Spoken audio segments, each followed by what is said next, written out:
Let's be completely transparent for a moment about why we negotiate. We want something we don't currently have, like a car or a six-figure income or a private office. Or maybe we want to see movie A and our partner wants to see movie B. So, humans being human, we set out to convince our negotiation partners that what we want is what they should want. But persuading people to see things our way is rarely a winning strategy. We might be so persuasive that we're successful in the short term, but in the long term, using persuasion tactics alone is hard on relationships, personal and professional. So let's take a look at the body of work psychology and marketing professor Robert Cialdini calls principles of influence, and how using them in combination with interest-based strategies might help you and your conversation partner get more of what you both want. Let's take a look at the 6 principles of influence. First, the principle of reciprocity is when people are motivated to return a favor or a good deed or respond to a positive action with another positive action. Next, consistency. This is really about integrity. Once we commit to something, we have a strong drive to do what we say we're going to do.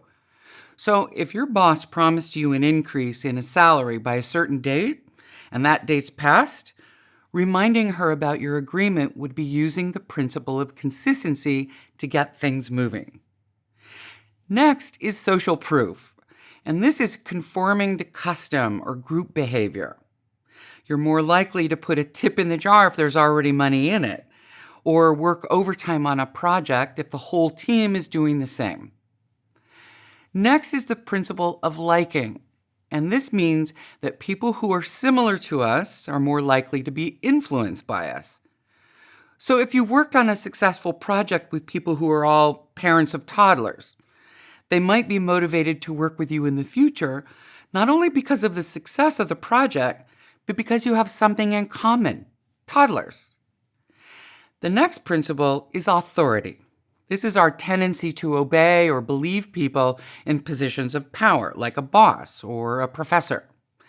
But power is not just about someone's title or position. It can also be things like their expertise and influence. So if you're trying to get a promotion, building relationships with senior leaders and decision makers would be making use of the authority principle. And finally, scarcity. Now, this is the idea that if something is in limited supply, it will create demand. We see this in advertising all the time. Buy now, supplies are limited.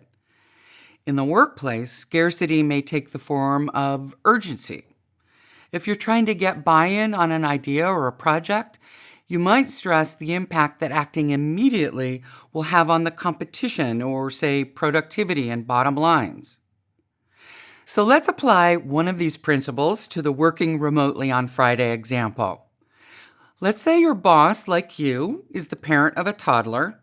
Here you can use the principle of liking to frame your ask. I know you know how hard it is to share parenting responsibilities and make good on deliverables. So I'm curious, what are your thoughts about working remotely one day a week? See, for you, an essential piece of your preparation and negotiation is to think about which principle might already be operating in your relationship. And if you lean on that principle in combination with all the interest-based strategies we've covered, you'll improve your chances of getting to an agreement that benefits both of you.